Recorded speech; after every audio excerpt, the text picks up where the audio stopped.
Como ter clareza de perguntas internas para avançar no processo de autoconhecimento? Bom, se não sabe qual pergunta fazer, acho que uma boa pergunta é: qual pergunta eu devo fazer?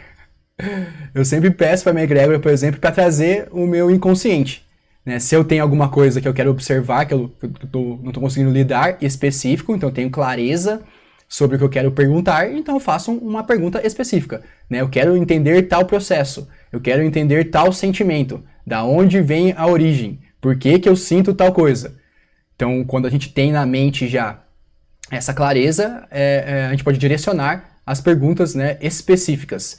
Agora, quando a gente não sabe nem que pergunta fazer, ou vamos colocar no modo genérico, pede exatamente para vir para você aquilo que você precisa curar.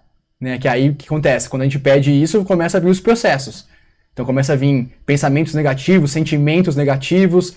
Aí o que você faz? Analisa esses pensamentos e sentimentos negativos. Agora você já tem um trabalho inicial. Então já tem um sentimento negativo. Agora eu quero entender esse sentimento. Então, de perdido, sem saber qual é a pergunta que eu tinha que fazer, agora ao vir o sentimento, a resposta, né, que pode vir através de um sentimento, eu pego essa resposta e tento entender perguntando. Né? Então veio o medo. Por que o medo? Né? O que está por trás do medo?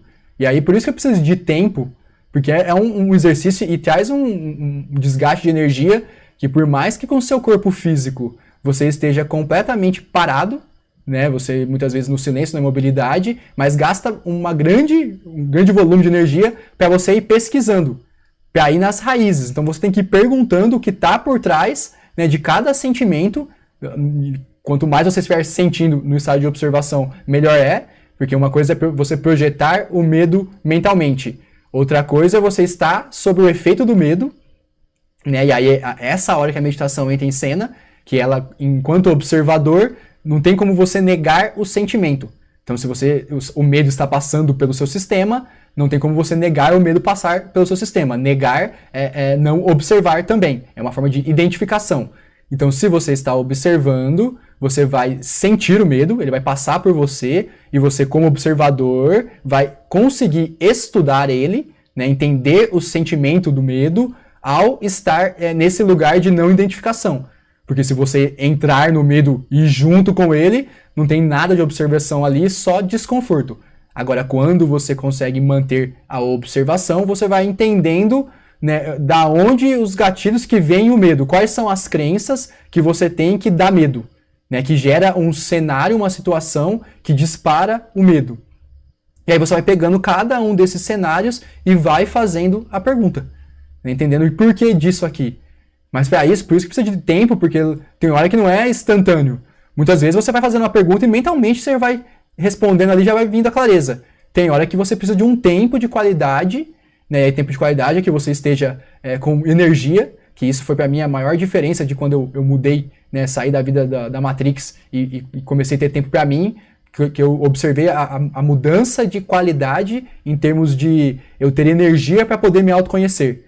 Então, se você tem um trabalho, né, de 8, 10 horas por dia, e depois, na hora que chega em casa, você vai abrir uma janela de tempo aí para que você possa fazer um trabalho de autoconhecimento, é extremamente desafiador, porque você já passou uma boa parte do seu dia gastando a sua energia, e aí quando você vai começar a fazer o seu trabalho de autoconhecimento, é aquilo, você faz em silêncio, começa a vir os pensamentos, os sentimentos para te tirar do silêncio, você está tão cansado que você não tem nem energia para observar, você meio que já cede. Você fala, deixa eu fazer o que eu tenho que fazer mesmo, é verdade, já levanta e já sai. Porque tem uma fadiga energética pelo desgaste de você ter gasto a energia durante o dia. Agora, quando você se dedica ao autoconhecimento como a sua prioridade, você tem toda a sua energia para poder fazer essas indagações mentais e não desistir, né, e se aprofundando e aprofundando até ir ficando claro a ponto de você conseguir mudar os comportamentos. Né? Então, para mim, o caminho é você entender os seus incômodos, né, inicialmente, que uma vez que você tem os seus incômodos, você pode ir pedindo, né, dentro desses incômodos, respostas, né, clareza, para que você possa ir se aprofundando. Se não tem ainda nem clareza de quais são os incômodos, né, apesar de como eles incomodam, né, só observar para o nosso dia a dia, tudo aquilo que a gente gostaria que fosse melhor, quer dizer que está incomodando. Então a gente vai lá e olha com profundidade. Mas se não está conseguindo enxergar, peça, e aí tem que ser com total sinceridade e também estar aberto para as respostas. Pede para a egrégora, pede para o todo trazer aquilo que você precisa ver. E aí, que seja o incômodo vai aparecer. E uma vez que o incômodo aparecer, está aí a oportunidade de cura. Aí é lógico que a gente vai ter que fazer todo o trabalho de trazer para a autorresponsabilidade, entender quem em nós, né, ainda se incomoda, fazer as perguntas básicas, né, de ir perguntando a partir do lugar de que é você o responsável pelo aquilo, né, até no externo, se existe um caso que envolve uma pessoa externa, então eu não quero saber, né, a pessoa, eu quero saber o que ela representa para mim. Quais são os sentimentos que ela dispara em mim? Eu não vou ficar querendo olhar o comportamento dela, tentando julgar a pessoa, e sim, eu vou perguntar para o meu eu superior, né, quais são os gatilhos que o irmão dispara em mim, sempre olhando para o interno.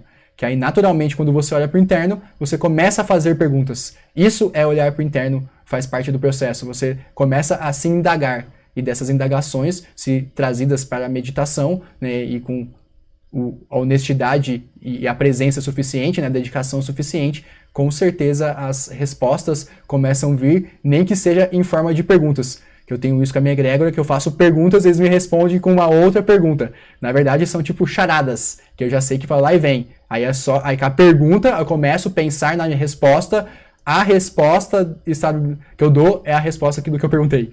Então, vem de todas as formas, né? Então, pode ser que uma pergunta gere uma outra pergunta. E você vai indo perguntando e investigando até chegar na causa raiz, que é sempre alguma ilusão de separação. Mas se a gente não enxergar com os próprios olhos, né? Se não for até o fim lá em entender essa crença, ela não muda, né? A gente não consegue fazer o processo de ressignificar. Então, começa, se não sabe o que perguntar, comece pedindo, né, por clareza. Tenha essa intenção, fala, eu quero que venha, eu sei que eu tenho incômodos que eu não estou conseguindo enxergar agora, então me mostre esses gatilhos, me mostre esses incômodos para que eu possa começar o meu processo de forma consciente, de ir desbravando, né, aprofundando nesses incômodos até que entenda com clareza.